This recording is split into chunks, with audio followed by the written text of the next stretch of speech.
ربی شرلی صدری یسرلی امری وحلل عقدۃ من لسانی یفقہوا قولی ربی زدنی علما ربی زدنی علما ربی زدنی علما۔ السلام علیکم عزیز طلباء اور معزز اساتذہ اکرام، آج کی آن لائن کلاس میں سمینہ فرزانہ آپ تمام کا استقبال کرتی ہوں۔ پیارے بچوں، آن لائن کلاسز کا اہتمام Iqra online free coaching classes کی طرف سے کیا جا رہا ہے تاکہ اردو میڈیم کے طلباء کو فائدہ حاصل ہو سکے۔ تو آج میں دوسرا سبق انگریزی حکومت کی توسیع کے بارے میں آپ کو سمجھانا چاہوں گی۔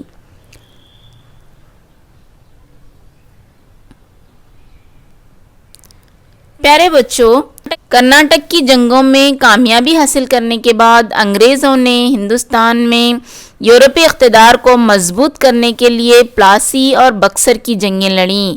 اس طرح بنگال اور جنوبی ہندوستان کا مکمل اقتدار ان کے قابو میں آ گیا۔ 1765 میں کئی مشرقی حصوں پر اپنا رسوخ بنانے کے لیے انہوں نے میسور مراٹھا حکومتوں پر قبضہ کرنے کی کوشش کی۔ پیارے طلباء، کرناٹک کی جنگوں میں کامیابی حاصل کرنے کے بعد انگریزوں نے بنگال کا رخ کیا۔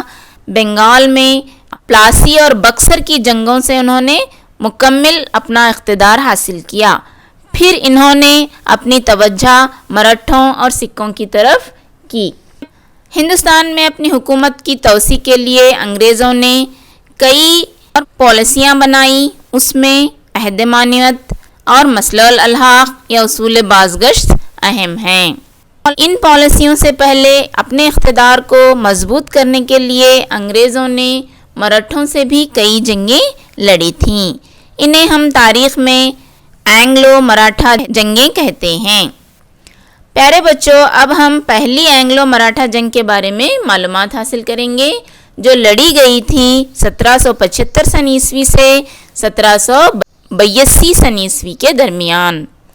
بکسر کی جنگ میں شکست پا کر اور انگریزوں کی قید میں رہنے والے شاہ عالم دوم کو مراٹھوں نے دہلی کے تخت پر بٹھایا، تو مغل حکمرانوں نے انگریزوں کے تحت احمد آباد اور کوٹا ریاستوں کو مراٹھوں کو لوٹا دیا۔ اس سے مراٹھوں اور انگریزوں میں آپسی دشمنی ہوئی۔ ایسے میں رگھوناتھ راؤ نے مادھو راؤ اور اس کے بھائی نارائن راؤ کا قتل کر دیتا ہے۔ اس کی وجہ سے پھر پیشوا کے مقام کے لیے ہلچل شروع ہوئی۔ نانا فرنوس جو مراٹھا حکومت کا وفادار تھا، اس نے نارائن راؤ کے شیرخوار بچے مادھو راؤ دوم کو پیشوا بنایا۔ پیارے بچوں، یہاں یہ سمجھ لیجئے، مادھو راؤ اول پیشوا تھا، اس کے بعد اس کا بھائی نارائن راؤ کو پیشوا بنایا جاتا ہے، مگر اس کے خاص چچا رگھوناتھ راؤ نے نارائن راؤ کا قتل کر دیتا ہے اور خود پیشوا بننا چاہتا ہے، مگر نانا فرنوس جو پیشواؤں کا وفادار تھا، اس نے نارائن راؤ کے شیرخوار بچے کو، جس کا نام مادھو راؤ دوم تھا، پیشوا بنا دیا۔ تو رگھوناتھ راؤ نے انگریزوں سے مدد طلب کی۔ انگریز اس موقع کا استعمال کرتے ہوئے اس کو اپنے فائدے کے لیے استعمال کیا۔ انگریزوں اور مراٹھوں کے درمیان 1775 سے 1782 تک جنگوں کا سلسلہ شروع ہوا۔ مراٹھوں نے کامیابی حاصل کی، مگر احمد آباد کو انہوں نے گنوا دیا۔ مراٹھوں کی جانب سے جنگ کو جاری نہ رکھنے کے باعث جنگ کا خاتمہ سلبائی معاہدے کے تحت ہوتا ہے۔ مادھو راؤ کو پیشوا اور رگھوناتھ راؤ کو وظیفہ دے کر انگریز اس جنگ کا خاتمہ کر دیتے ہیں۔ تو پیارے بچوں، اب آپ کو یہاں یہ سمجھ لینا ہے کہ پہلی اینگلو مراٹھا جنگ کا خاتمہ سلبائی معاہدے کے تحت ہوا تھا۔ اب ہم دوسری اینگلو مراٹھا جنگ کے بارے میں جانیں گے، جو لڑی گئی تھی 1803 سن عیسوی سے 1805 سن عیسوی کے درمیان۔ مراٹھا خاندان کے رہنماؤں کی آپسی لڑائی ہی اس جنگ کا اہم سبب تھی۔ ہولکر خاندان کا یشوناتھ راؤ اور سندھیا خاندان کا دولت راؤ اور پیشوا سب علیحدہ علیحدہ ہو گئے تھے، یعنی آپس میں ان میں کوئی اتحاد نہیں تھا۔ 1802 سن عیسوی میں ہولکر کی فوجوں نے سندھیا اور پیشوا کی فوج کو شکست دے دی۔ پیشوا انگریزوں سے مدد طلب کی تو لارڈ ویلزلی نے مرہٹھوں کے اندرونی معاملات میں دخل اندازی کرنا شروع کیا۔ اسی دوران پیشوا نے بیسن معاہدے کے تحت عہد مانویت کو قبول کرتا ہے۔ میں آگے چل کر آپ کو عہد مانویت کے بارے میں سمجھاؤں گی۔ تو جو ہے اب آپ کو یہ سمجھ لینا چاہیے کہ لارڈ ویلزلی سے جب پیشوا جو ہے مدد طلب کرتا ہے تو لارڈ ویلزلی نے مدد کے عوض میں پیشوا سے عہد مانویت قبول کرنے کو کہتا ہے اور پیشوا اسے قبول بھی کر لیتا ہے۔ ہولکر، بھونسلے، سندھیا اور دیگر مراٹھا سرداروں نے اپنا اتحاد بنا لیا اور 3 سے 1805 سن عیسوی تک ویلزلی سے جنگ کرتے رہے۔ ان جنگوں کی وجہ سے کمپنی کو کافی نقصان ہوا اور ویلزلی پر بھی اعتراض ہوئے، جس کی وجہ سے ویلزلی کو استعفیٰ دے کر اپنے وطن کو واپس لوٹ جانا پڑتا ہے۔ اس سے کیا ہوا؟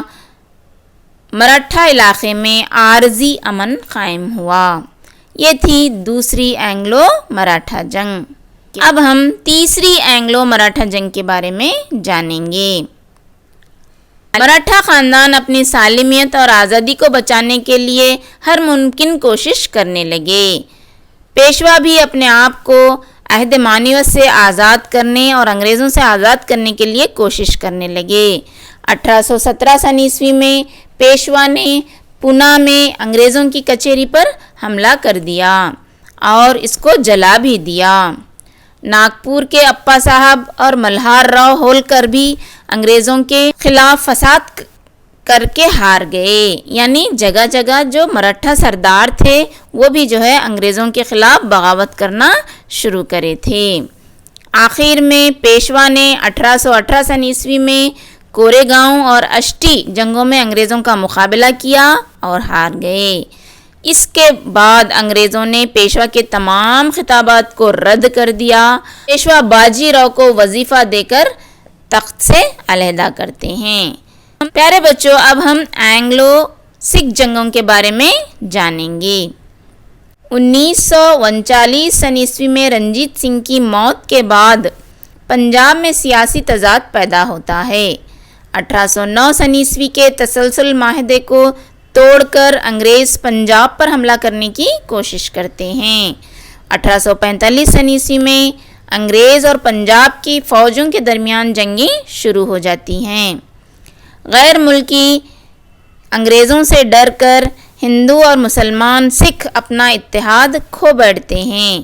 ایسے میں چند دھوکے باز لیڈروں نے 1846 سن عیسوی میں انگریزوں سے لاہور معاہدے پر دستخط کرتے ہیں اور پنجاب انگریزی ریزیڈنٹ کا ناظم ہو جاتا ہے۔ حالانکہ 1848 سن عیسوی میں پنجاب کے عام لوگوں نے انگریزوں کے خلاف احتجاج کرنا شروع کیا تھا، جس میں چٹار سنگھ اٹاری والا اور ملتان میں مول راج نے جو ہے انگریزوں کے خلاف بغاوت کی۔ آخر کار لارڈ ڈلہوزی نے پنجاب کو انگریزی حکومت میں شامل کر لیا۔ پیارے بچوں، اب ہم رنجیت سنگھ کے بارے میں معلومات حاصل کریں گے۔ 1780 سن عیسوی میں یہ پیدا ہوئے۔ ابھی ان کی عمر 10 سال کی تھی کہ ان کے والد کا سایہ ان کے سر سے اٹھ گیا اور وہ یتیم ہو گئے۔ کابل کا جمان شاہ جب ہندوستان پر حملہ کیا تو اس وقت رنجیت سنگھ کے خدمات سے کافی متاثر ہوا۔ رنجیت سنگھ کو جمان شاہ نے راجا کا خطاب دیا اور لاہور کا گورنر مقرر کیا۔ اس وقت رنجیت سنگھ 19 سال کے تھے۔ پھر وہ ترقی کرنا شروع کرتے ہیں۔ ان کا مقصد سکھ گروہوں میں اپنا مقام حاصل کرنا تھا۔ رنجیت سنگھ نے انگریزوں سے امرتسر 1809 سن عیسوی میں ایک معاہدے کے ذریعے حاصل کیا۔ اس معاہدے کو تاریخ میں تسلسل معاہدہ کہا جاتا ہے۔ گورکھا، بہاری، پٹھان اور مسلمانوں کو فوج میں انہوں نے بھرتی کر کے یورپی طرز پر تربیت دی۔ یعنی رنجیت سنگھ کافی دور اندیش بادشاہ تھے، انہوں نے ہندوستان کی سیکولرزم کے جذبے کو برقرار رکھتے ہوئے تمام قوم کے لوگوں کو اپنی فوج میں بھرتی کر لیا اور انہیں نئی ٹیکنالوجی جیسے یورپی قوم کی فوج کی جو تربیت تھی وہ تربیت انہوں نے اپنے فوجیوں کو دینا شروع کیا۔ اس وقت ہندوستان میں رنجیت سنگھ کی فوج سب سے بہترین فوج اور سب سے مشہور فوج مانی جاتی تھی۔ اس کے علاوہ ہم رنجیت سنگھ کو تاریخ میں ان کے سیکولر جذبے کے لیے بھی یاد رکھتے ہیں۔ اس نے ہندو مسلمان علماء کو اپنے یہاں پناہ دے رکھی تھی۔ پیارے بچوں، آپ جو اپنے اسکرین پر دیکھ رہے ہیں یہ رنجیت سنگھ ہے۔ انگریزوں کے چنگل میں نہ پھنسنے والی تحفظی حکومت یعنی بفر اسٹیٹ انہوں نے پنجاب میں قائم کی، یعنی اپنے آپ کو انگریزوں سے بچائے انہوں نے رکھا۔ رنجیت سنگھ کے زندہ رہنے تک پنجاب آزاد حکومت بنا رہا۔ 1839 میں رنجیت سنگھ کی موت ہو جاتی ہے۔ رنجیت سنگھ کو تاریخ میں شیر پنجاب کے نام سے یاد کیا جاتا ہے۔ انگریزوں نے اپنی حکومت کی توسیع کے لیے کئی پالیسیاں بنائی تھیں، ان پالیسیوں کے بارے میں ہم جانیں گے۔ اس میں پہلی پالیسی تھی عہد معاونت۔ یہ 1798 میں لارڈ ویلزلی جب ہندوستان کی ریاستوں کو اپنے قابو میں کرنے کے لیے اس نے عہد معاونت کو جاری کیا تھا۔ عہد معاونت انگریزی ایسٹ انڈیا کمپنی اور ہندوستانی ریاستوں کے درمیان ایک فوجی معاہدہ تھا۔ پیارے طلبہ، اس کے اہم اصول یہ تھے: ہندوستان کا حکمران انگریزی فوجی دستے کو اپنی ریاست میں مقیم کرنا ہوگا۔ دوسرا اس کا جو اصول تھا وہ یہ تھا کہ فوج کے خرچ و اخراجات کو متعلقہ حکمران ہی کو بھرنا پڑتا تھا یا مقررہ لگان کے علاقے کو چھوڑ دینا پڑتا تھا۔ تیسرا اس کا رول یہ تھا کہ حکمران کے دربار میں انگریزی آفیسر یا ریزیڈنٹ کو موقع دینا ہوگا، یعنی بادشاہ کی صلاح و مشورے کے لیے ایک انگریز آفیسر کو اپنے دربار میں ہر ایک بادشاہ کو جو بھی یہ عہد معاونت قبول کرتا ہے اسے رکھنا ہوتا تھا۔ اس کا چوتھا اصول تھا انگریزوں کی اجازت کے بغیر دیسی راجا اور نواب کسی غیر ملکی یا یورپی کو اپنے دربار میں مقرر نہیں کر سکتے تھے۔ اس کا آخری اور اہم پوائنٹ یہ تھا کہ ہندوستان کے کسی بھی حکمران سے تعلق اور جنگ کے لیے انگریزوں سے اجازت لینی ضروری تھی۔ اور پانچواں یا آخری اس کا جو پوائنٹ تھا وہ تھا کمپنی اس ریاست کے اندرونی اور بیرونی حفاظت کرے گی۔ پیارے بچوں، کمپنی بولتے ہی آپ لوگ سمجھ جانا ایسٹ انڈیا کمپنی۔ عہد معاونت پر دستخط کرنے والے جو ریاستیں تھیں اس میں پہلی ریاست تھی حیدرآباد، پھر میسور نے اس پر دستخط کیے اور اودھ نے اسے اپنا لیا، پھر تنجاور، مراٹھا، پھر پیشوا، پھر آرکاٹ کے نواب، پونا اور گوالیر کے نوابوں نے اسے اپنا کر انگریزوں کی غلامی انہوں نے تسلیم کر لی۔ اس پالیسی سے انگریزی افواج کے انتظام میں آسانی ہوئی اور ہندوستان کی ریاستوں کو قابو میں رکھنا انگریزوں کو ممکن ہو گیا۔ دوسری پالیسی جو انگریزوں نے اپنی حکومت کی توسیع کے لیے بنائی تھی وہ کہلاتی ہے مسلح الالحاق یا اصول بازگشت۔ جو آپ تصویر میں دیکھ رہے ہیں وہ لارڈ ڈلہوزی ہیں۔ یہ 1848 میں ہندوستان کا گورنر بنا کر بھیجے جاتے ہیں۔ تو سب سے پہلے اس نے تمام مقامی حکومتوں کو انگریزی حکومت میں شامل کرنے کی کوشش کی۔ اس کے لیے لارڈ ڈلہوزی نے اصول بازگشت کر کے ایک نئی پالیسی کو جاری کیا۔ اس پالیسی کے تحت اگر کوئی راجا یا نواب نرینہ اولاد سے قاصر ہے، یعنی اس کا کوئی بیٹا نہیں ہے، تو وہ اپنے لے پالک بچوں کو اپنا شاہی وارث نہیں بنا سکتا۔ اس کا مطلب یہ ہے کہ بادشاہ کے اگر کوئی نرینہ اولاد نہ ہو تو جو ہے وہ کسی اور کو لے پالک یا متبنہ بنا کر اپنا جو ہے وارث یعنی اپنے بعد والا جو ہے جانشین نہیں بنا سکتا، بلکہ اس راجا کی موت کے بعد اس حکومت کو انگریزی حکومت میں ضم کر دیا جاتا تھا۔ اس پالیسی کے تحت ستارہ، جے پور، سنبھل پور، ادے پور، جھانسی، ناگپور جیسی ریاستوں کو انگریزوں نے اپنی حکومت میں ضم کر لیا۔ ڈلہوزی کے اس کوشش سے نہ صرف ہندوستانی حکمران بلکہ عام عوام بھی جو ہے انگریزوں کے خلاف اٹھ کھڑی ہوئی۔ ہم یہ کہہ سکتے ہیں کہ 1857 سن عیسوی کی فوجی بغاوت میں یہ سب سے ایک اہم سبب بنا تھا۔ تو پیارے بچوں، اس سبق کے بعد ہم ایک کوئز کا انعقاد کرتے ہیں تاکہ سبق آپ کو اچھی طرح سمجھ میں آئے۔ تو پیارے بچوں، پہلا سوال ہے کوئز کا، بکسر کی جنگ میں شکست پا کر انگریزوں کی قید میں رہنے والے مغل بادشاہ شاہ عالم دوم کو کس نے رہا کروایا تھا؟ آپ کے لیے آپشن ہیں، مرہٹھوں نے، بی ہے سکھوں نے، سی ہے انگریزوں نے اور ڈی ہے حیدر علی نے۔ تو پیارے بچوں، اس طرح کا اگر آپ کو سوال آیا تو آپ جواب لکھنا۔